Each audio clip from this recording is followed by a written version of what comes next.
Sociology and the Social Sciences, page 2. The boundary line between sociology and the other social sciences is not a clear or permanent one. There is a substantial overlap in subject matter between many of the social sciences, and several of them use similar methods. To help identify the points of similarity and difference with sociology, we will take a brief look at the other major social sciences: anthropology, psychology, political sciences, and economics. Okay, now, we have to understand the difference between natural science and social science. In social science, we are always looking at the interaction of human beings, and there is an overlap between those social sciences. So for those of you who are also doing psychology, you will see that a lot of the things that we do in sociology overlap and actually complement each other, and hopefully will help you to understand the ideas better. But you don't need to be studying psychology to be able to understand sociology properly, and vice versa. However, they're not going to hurt. So, social anthropology. Social anthropology and sociology can be said to have almost identical theoretical interests, since they both investigate social and cultural aspects of group behaviour. Additionally, social anthropologists believe human beings are fundamentally alike and share the same basic interests. They therefore study systems of beliefs and examine the relations between beliefs, customs, and institutions and actions. However, there are two important differences between sociology and social anthropology. Sociologists concentrate more on social relationships than on culture, whereas the social anthropologist is very interested in ideas and beliefs, religious and symbolic, as well as social relationships. Alright, so a sociologist is looking at social relationships. So it's looking more at the individual and the way that that then builds out around to the society, whereas anthropology is looking more at culture as a whole. So a bit more of a macro overview rather than a micro view, as we talked about in the last lesson. The other difference is that social anthropologists typically work in communities that are small scale, simpler technologically, and less familiar socially and culturally. They have thus pursued an interest in total social systems in which all of the members know each other, which is difficult to parallel in complex, large-scale societies.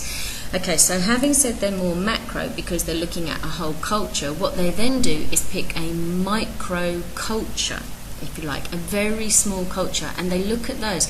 Why are they different to everything else that you see around you? So they may choose to do a study of a very small tribe in Africa and work with those.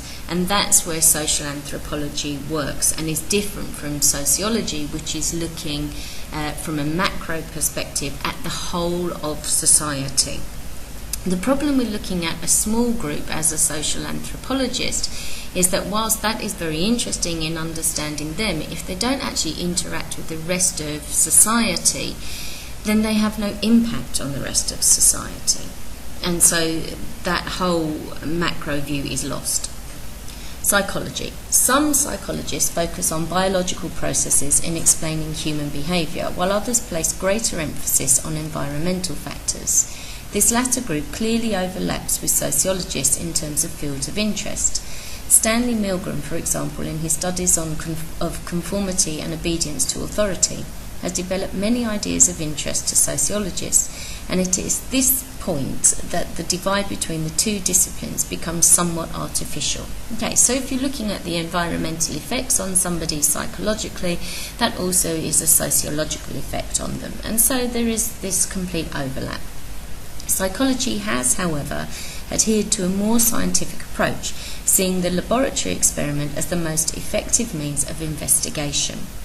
By contrast, most sociologists see the laboratory as too isolated from reality to give an adequate description, explanation, and prediction of everyday behaviour. Okay?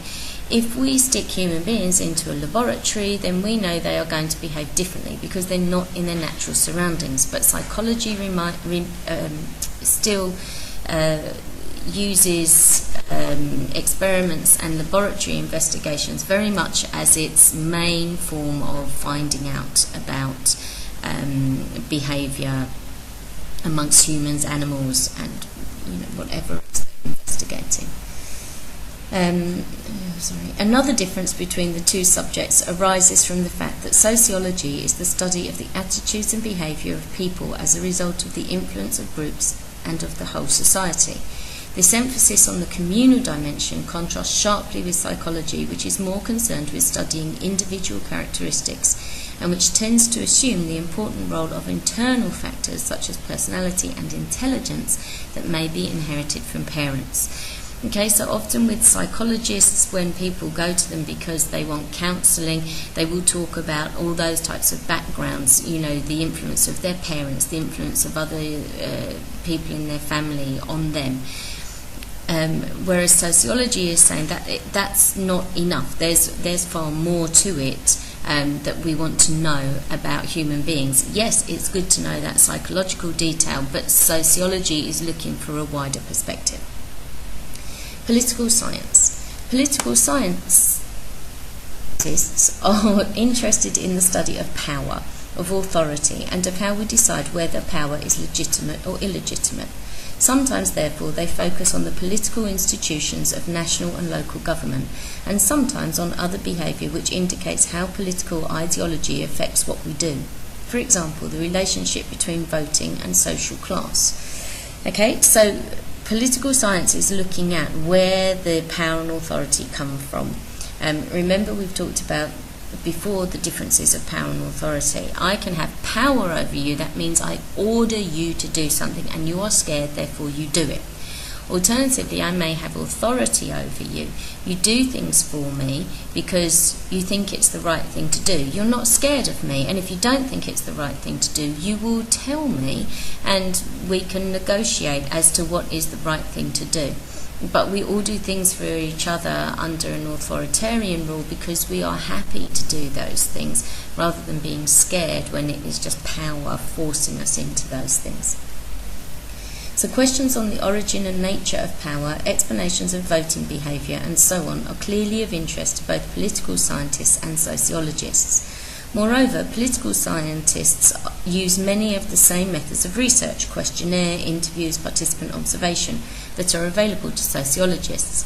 In many ways, therefore, there is very little to separate the two disciplines. Indeed, political science can be seen as a branch of sociology, though the distinctive nature of its subject matter usually means that it is taught as a separate subject in universities.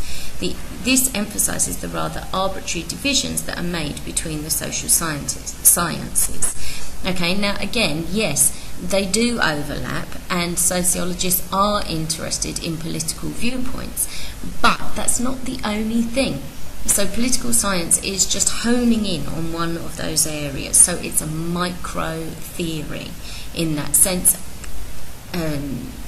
Political scientists wouldn't like me saying that about them, but it is a micro theory in that it has only one area that it is looking at, not all the other influences of society that are there. And finally, economics.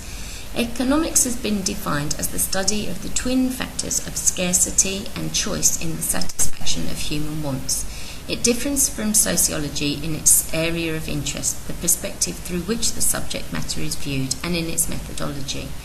Economics is solely interested in one sphere of society, only taking into account others such as the political domain and education, insofar as they affect economic activity. Sociology is much more widespread in its interest, examining the interrelationships between all aspects of society. So again, I would say this is a macro research topic because again, it is focusing in on one area. But for sociologists, it's really important that other people are following these other social sciences because it saves the sociologists from having to do all of that research, and then they can start focusing on other areas of sociological interest to develop that out even further, to get that whole macro approach to everything. This leads to the two disciplines having a different focus on a particular social phenomenon, e.g. a strike.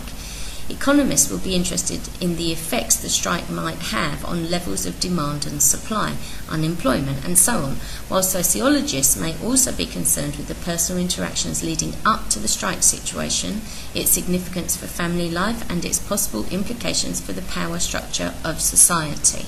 Okay, so when there is a similar interest, there will be different ways of looking at it. So there's different perspective glasses that we're putting on and looking at that we talked about before. Economics has also developed more in the direction of being a science with one whole body of theory, and the use and accumulation of statistics are seen as important. Sociology has less agreement on methodology, and many sociologists treat the use of statistics with a great deal of suspicion. Okay, now because economics is obviously looking at numbers and money, wealth, whatever else, then statistics are really important. Okay, whereas statistics can be juggled around by sociologists to prove whatever it is that you want to prove, and not just by sociologists. In a number of ways, In a number of ways, however, these differences should not be exaggerated. There is an increasing realization of the value of studies combining several techniques and approaches.